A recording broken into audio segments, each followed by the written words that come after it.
ബഷീർ ബഷിയും ഭാര്യമാരും മക്കളുമെല്ലാം പോലെ തന്നെ ബഷീർ കുടുംബവുമായി ബന്ധപ്പെട്ട് കിടക്കുന്ന ഒരുവിധം ആളുകളെല്ലാം ആരാധകർക്ക് സുപരിചിതരാണ്. അത്തരത്തിൽ എപ്പോഴും ബഷീറിന്റെ വീഡിയോകളിൽ പ്രത്യക്ഷപ്പെടാറുള്ളവരാണ് മഷൂറയുടെ മാംഗ്ലൂർ കുടുംബാംഗങ്ങൾ.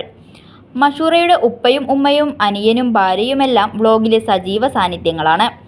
ഇടയ്ക്കിടെ കൊച്ചിയിലെ വീട്ടിൽ വന്ന് നിൽക്കുകയും ബഷീർ കുടുംബത്തിന്റെ അവധിക്കാല യാത്രകളിൽ പങ്കെടുക്കുകയുമെല്ലാം ചെയ്യാറുണ്ട് ഉപ്പയും ഉമ്മയും അനിയനും ഭാര്യയുമെല്ലാം. മഷൂറയെ പോലെ തന്നെ സുഹാനയെയും മക്കളെയും സ്വന്തമെന്ന പോലെയാണ് കുടുംബം കാണുന്നത്. സോഷ്യൽ മീഡിയയിൽ സജീവമായ മഷൂറ ഇൻസ്റ്റഗ്രാമിലൂടെ പുതിയൊരു വിശേഷം ഇപ്പോൾ പങ്കുവച്ചിരിക്കുകയാണ്. കുടുംബം വലുതാകാൻ പോകുന്ന സന്തോഷം പങ്കിട്ടാണ് മഷൂറ എത്തിയിരിക്കുന്നത്. മഷൂറയുടെ സഹോദരന് കുഞ്ഞു പിറക്കാൻ പോകുന്നു. നാത്തോൻ ശാലുവിന്റെ വളകാപ്പ് വിശേഷങ്ങളുടെ ഫോട്ടോയും വീഡിയോയും പങ്കിട്ടാണ് സന്തോഷം മഷൂറ അറിയിച്ചിരിക്കുന്നത്. മഷൂറയുടെ ഏക സഹോദരനാണ് മഷൂഖ്. അതുകൊണ്ട് തന്നെ മഷൂഖിന് കുഞ്ഞു പിറക്കാൻ പോകുന്നുവെന്നത് അതിയായ സന്തോഷമാണ് കുടുംബത്തിലേക്ക് കൊണ്ടുവന്നിരിക്കുന്നത്.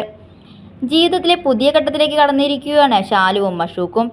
നിങ്ങൾ ജീവിതത്തിൽ സന്തോഷിക്കുന്ന പോലെ ഞങ്ങളുമേറെ ആകാംക്ഷയോടെ കാത്തിരിക്കുന്നു കുഞ്ഞു കൺമണിക്കായി. ഇന്ന് ഏറെ സന്തോഷം നിറഞ്ഞ ഒരു പ്രത്യേക ദിവസമാണ്. കുഞ്ഞിനെ ഈ ലോകത്തിലേക്ക് സ്വാഗതം ചെയ്യാൻ തയ്യാറെടുക്കുമ്പോൾ നിങ്ങൾക്ക് എല്ലാ സന്തോഷവും സ്നേഹവും അനുഗ്രഹങ്ങളും നേരുന്നു. നിങ്ങൾ അമേസിംഗ് ആയ ഒരു അമ്മയും അച്ഛനുമാകാൻ പോകുന്നു. നിങ്ങളുടെ ജീവിതത്തിന്റെ ഈ പുതിയ ഘട്ടത്തിൽ നിങ്ങൾ ഇങ്ങനെ നിൽക്കുന്നത് കാണുമ്പോൾ ഞാൻ വളരെ ആവേശത്തിലാണ്. ഈ മനോഹരമായ യാത്രയുടെ ഓരോ നിമിഷവും ആസ്വദിക്കൂ. ഇന്നും എപ്പോഴും സ്നേഹിക്കുന്നു പ്രിയരെ എന്നാണ് വളകാപ്പ് ഫോട്ടോകൾ പങ്കുവെച്ച് മഷൂറ കുറിച്ചത്. ശാലുവിനും സുഹാനയ്ക്കുമൊപ്പം നിൽക്കുന്ന ചിത്രങ്ങളും മഷൂറ പങ്കുവച്ചിട്ടുണ്ട്. മഷൂഖിന് കൂടി കുഞ്ഞ് ജനിക്കുന്നതോടെ കുടുംബത്തിലെ പേരക്കുട്ടികളുടെ എണ്ണം 4 ആകും. 2 ഹൃദയങ്ങൾ ഒന്നായി മിടിക്കുന്നു. കുടുംബത്തിന്റെ സ്നേഹം പെരുകുന്നു എന്നാണ് ബഷീർ അളിയന് ആശംസകൾ നേർന്നു കുറിച്ചത്.